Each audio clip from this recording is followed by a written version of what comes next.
Un altare dove si facevano sacrifici umani, un castello medievale con una drammatica leggenda e, naturalmente, un fantasma. Quali altri segreti nasconderà questo castello in provincia di Piacenza?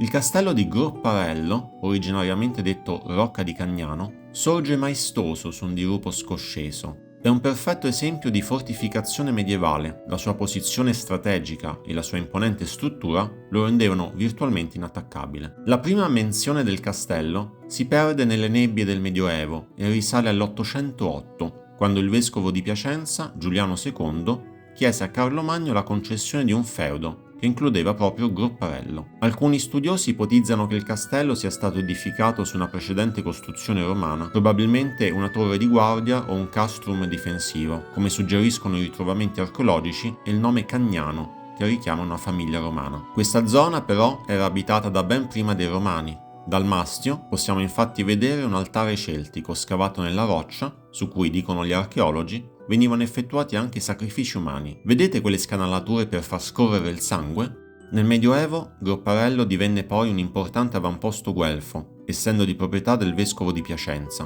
Tuttavia, le lotte fra Guelfi e Ghibellini portarono ripetuti attacchi al castello da parte delle forze ghibelline. Tra le mura del castello si svolse la triste leggenda di Rosania Fulgosio, giovane dama e moglie di Pietro da Cagnano, signore del castello nella seconda metà del 200. La leggenda racconta che durante un'assenza di Pietro, il fortilizio fu occupato da Lancillotto Anguissola, un uomo inviato dal marchese Pallavicino. Tra i prigionieri del castello, Lancillotto ritrovò proprio Rosania, la donna che aveva amato da ragazzo ma che non aveva potuto sposare a causa dell'opposizione dei genitori della ragazza. Il rivedersi riaccese il loro antico amore e Rosania, sopraffatta dai sentimenti, tradì il marito. Quando Lancillotto però ripartì per esigenze militari, Pietro da Cagnano tornò al castello e grazie a una serva di fiducia scoprì il tradimento. Furioso e accecato dalla gelosia, mise in atto un piano spietato per vendicarsi. Con il pretesto di costruire un rifugio segreto nel caso di un attacco nemico, ordinò che venisse scavato un anfratto sotto le fondamenta del castello, nascosto da pietre e massi. Nessuno poteva immaginare che quello sarebbe stato il luogo in cui Pietro avrebbe rinchiuso la moglie. Senza testimoni, la condannò a una morte lenta e atroce, murandola viva. E così, secondo la leggenda, lo spirito di Rosania continua a vagare ancora oggi tra le mura del castello. Ma il fantasma di Rosania è solo una leggenda?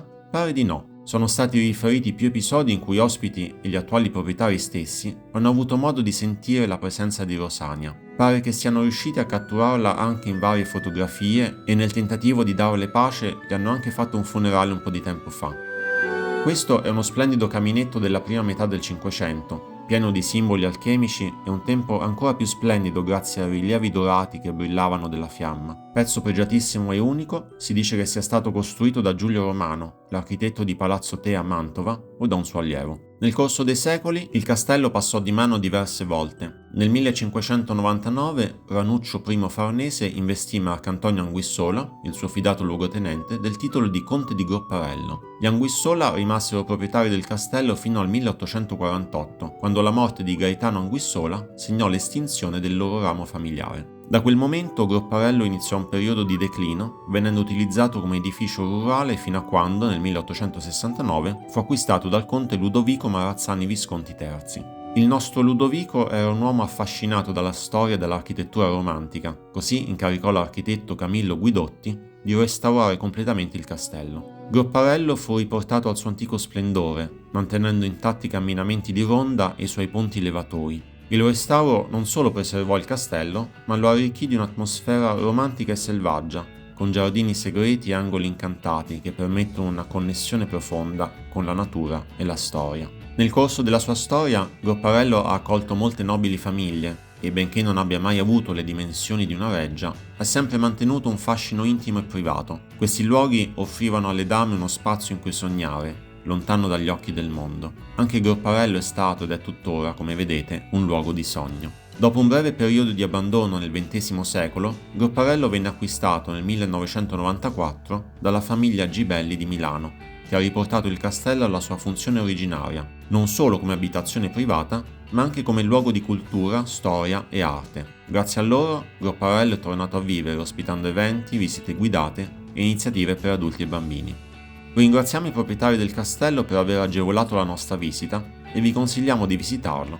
Iscrivetevi al canale per ulteriori contenuti sui viaggi e a presto!